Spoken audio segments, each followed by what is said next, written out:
1 Corinthians chapter 7. Now for the matters you wrote about. It is good for a man not to have sexual relations with a woman. But since sexual immorality is occurring, each man should have sexual relations with his own wife, and each woman with her own husband. The husband should fulfill his marital duty to his wife, and likewise the wife to her husband. The wife does not have authority over her own body, but yields it to her husband. In the same way, the husband does not have authority over his own body, but yields it to his wife. Do not deprive each other, except perhaps by mutual consent and for a time, so that you may devote yourselves to prayer. Then come together again, so that Satan will not tempt you because of your lack of self-control.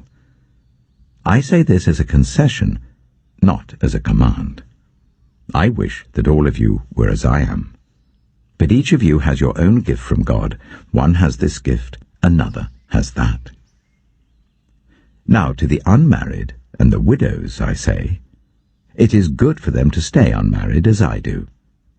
But if they cannot control themselves, they should marry, for it is better to marry than to burn with passion. To the married I give this command, not I, but the Lord. A wife must not separate from her husband, but if she does, she must remain unmarried or else be reconciled to her husband. And a husband must not divorce his wife. To the rest I say this, I, not the Lord. If any brother has a wife who is not a believer, and she is willing to live with him, he must not divorce her. And if a woman has a husband who is not a believer, and he is willing to live with her, she must not divorce him. For the unbelieving husband has been sanctified through his wife, and the unbelieving wife has been sanctified through her believing husband. Otherwise your children would be unclean, but as it is, they are holy. But if the unbeliever leaves, let it be so. The brother or the sister is not bound in such circumstances. God has called us to live in peace. How do you know, wife, whether you will save your husband? Or how do you know, husband, whether you will save your wife? Nevertheless, each person should live as a believer in whatever situation the Lord has assigned to them, just as God has called them. This is the rule I lay down in all the churches. Was a man already circumcised when he was called? He should not become uncircumcised. Was a man uncircumcised when he was called? He should not be circumcised. Circumcision is nothing, and uncircumcision is nothing. Keeping God's commands is what counts. Each person should remain in the situation they were in when God called them. Were you a slave when you were called? Don't let it trouble you, although if you can gain your freedom, do so. For the one who was a slave when called to faith in the Lord is the Lord's freed person. Similarly, the one who was free when called is Christ's slave. You were bought at a price. Do not become slaves of human beings.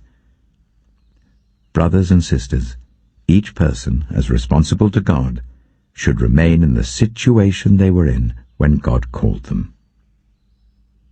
Now, about virgins. I have no command from the Lord, but I give a judgment as one who by the Lord's mercy is trustworthy. Because of the present crisis, I think that it is good for a man to remain as he is. Are you pledged to a woman? Do not seek to be released. Are you free from such a commitment? Do not look for a wife. But if you do marry, you have not sinned, and if a virgin marries, she has not sinned. But those who marry will face many troubles in this life, and I want to spare you this. What I mean, brothers and sisters, is that the time is short. From now on, those who have wives should live as if they do not, those who mourn as if they did not, those who are happy as if they were not, those who buy something as if it were not theirs to keep, those who use the things of the world as though not engrossed in them. For this world in its present form is passing away. I would like you to be free from concern. An unmarried man is concerned about the Lord's affairs. How can he please the Lord? But a married man is concerned about the affairs of this world, how he can please his wife, and his interests are divided. An unmarried woman or virgin is concerned about the Lord's affairs. Her aim is to be devoted to the Lord in both body and spirit. But a married woman is concerned about the affairs of this world, how she can please her husband. I am saying this for your own good, not to restrict you, but that you may live in a right way, in undivided devotion to the Lord. If anyone is worried that he might not be acting honorably towards the virgin he is engaged to, and if his passions are too strong and he feels he ought to marry, he should do as he wants. He is not sinning. They should get married. But the man who has settled the matter in his own mind, who is under no compulsion but has control over his own will, and who has made up his mind not to marry the virgin, this man also does the right thing. So then he who marries the virgin does right, but he who does not marry her does better. A woman is bound to her husband as long as he lives. But if her husband dies, she is free to marry anyone she wishes. But he must belong to the Lord. In my judgment, she is happier if she stays as she is, and I think that I too have the Spirit of God. 1 Corinthians chapter 8. Now about food sacrificed to idols. We know that we all possess knowledge, but knowledge puffs up, while love builds up. Those who think they know something do not yet know as they ought to know, but whoever loves God is known by God. So then, about eating food sacrificed to idols, we know that an idol is nothing at all in the world, and that there is no God but one. For even if there are so-called gods, whether in heaven or on earth, as indeed there are many gods and many lords, yet for us there is but one God, the Father, from whom all things came and for whom we live, and there is but one Lord, Jesus Christ, through whom all things came and through whom we live. But not everyone possesses this knowledge. Some people are still so accustomed to idols that when they eat sacrificial food, they think of it as having been sacrificed to a god, and since their conscience is weak, it is defiled. But food does not bring us near to God. We are no worse if we do not eat, and no better if we do. Be careful, however, that the exercise of your rights does not become a stumbling block to the weak. For if someone with a weak conscience sees you, with all your knowledge, eating in an idol's temple, won't that person be emboldened to eat what is sacrificed to idols? So this weak brother or sister for whom Christ died is destroyed by your knowledge. When you sin against them in this way, and wound their weak conscience, you sin against Christ.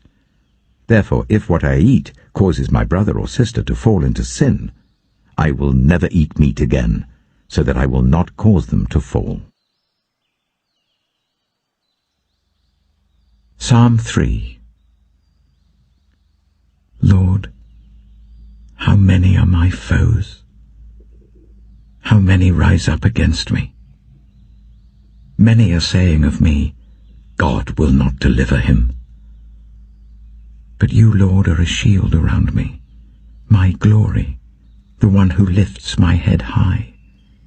I call out to the Lord, and he answers me from his holy mountain.